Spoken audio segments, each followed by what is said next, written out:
Marine Light Helicopter Squadron 369 Close Air Support Teams, made up of an AH-1W Super Cobra and a UH-1Y Huey, provide service members on the ground with extra security and assistance.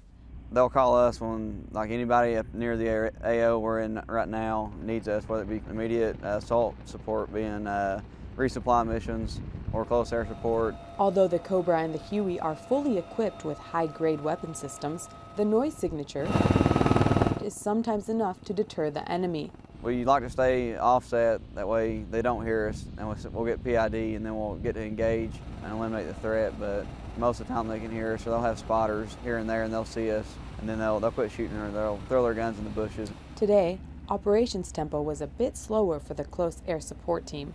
However, the team remains ready to engage the enemy at a moment's notice. Marine Corporal Lisa Cisneros, Forward Operating Base, Edinburgh, Afghanistan.